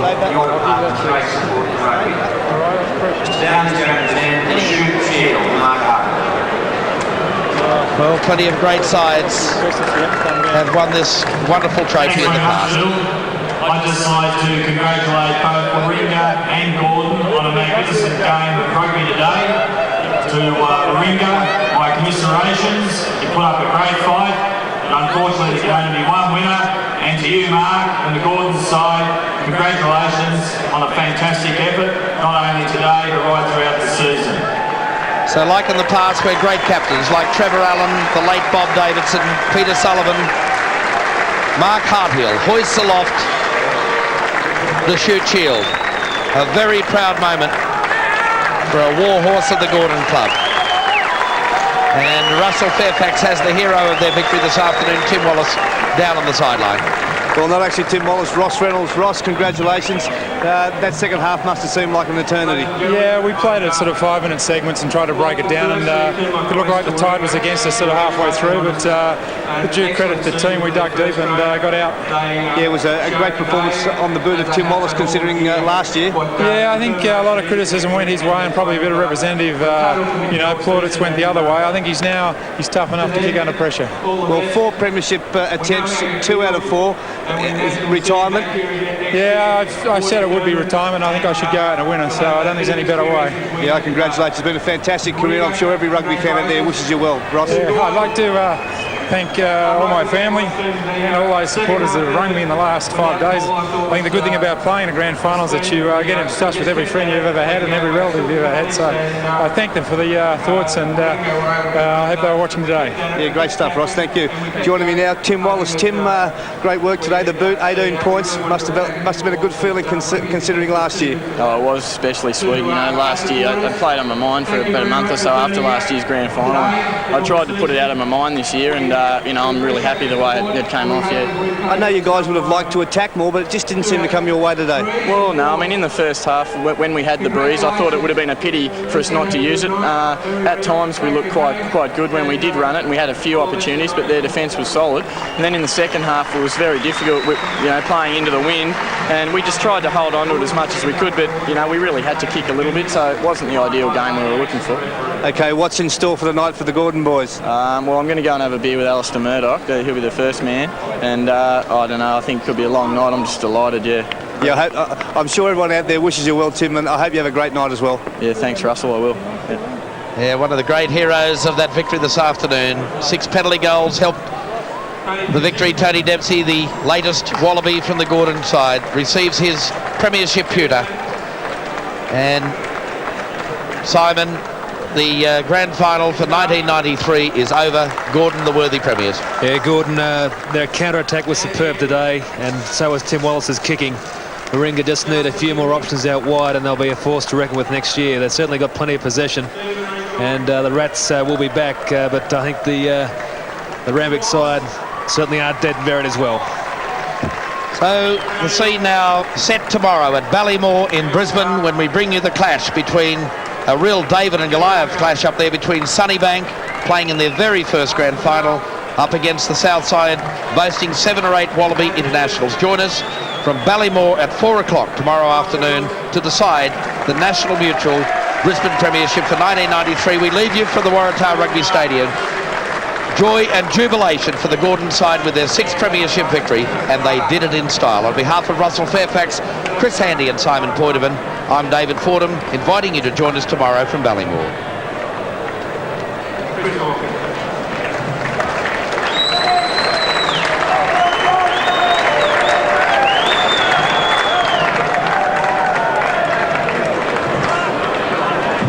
Now, ladies and gentlemen, the captain of Warringah, Rob Light.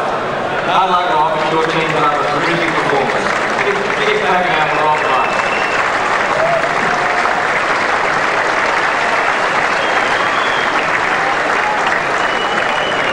First of all, I'd like to congratulate Mark Arnold and the Gordon boys. They showed today that experience gained from last year really paid off. They weren't going to let the least slip this year. They really showed us that in grand finals you can't give away states. They just put it over the penalties.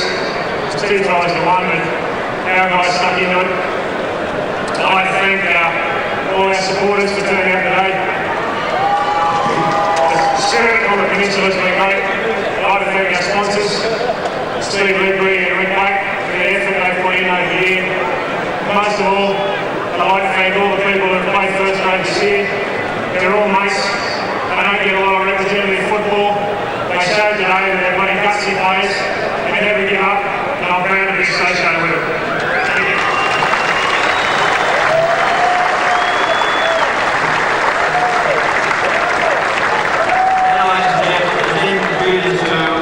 Warringah team, we have all the guys up, thanks.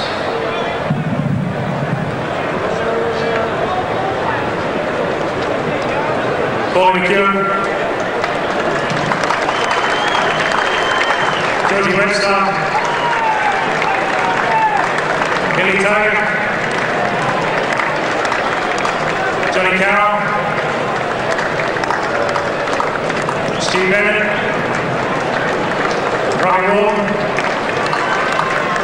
Ray Smith, Dean Downer, Peter Hamlin, John Bennett, Mickey G, Mark O'Brien, Mac Cabana, Mark Bell, Perry Smith, Steve Bidwick,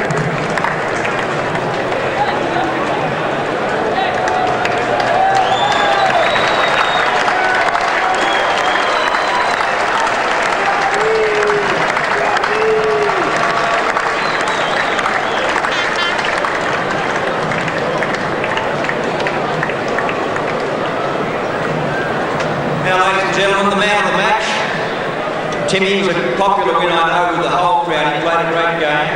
And we have Jonathan McKenzie from Shell to present the Man of the Match award. Thank you, Jonathan.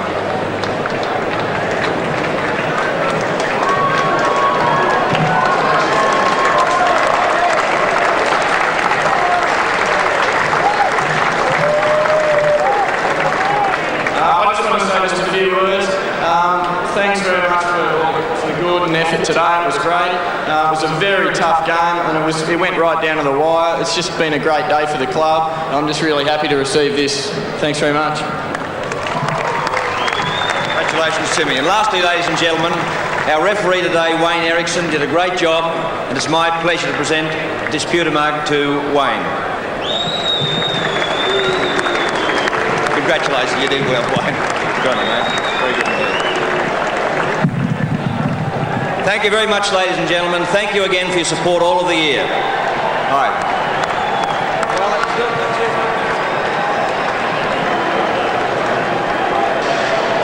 Ladies and gentlemen, the New South Wales Rugby Union would like to extend a special thanks to you, the rugby public, for coming along today and for your support during the season. Have a safe journey home, and we look forward to seeing you next year.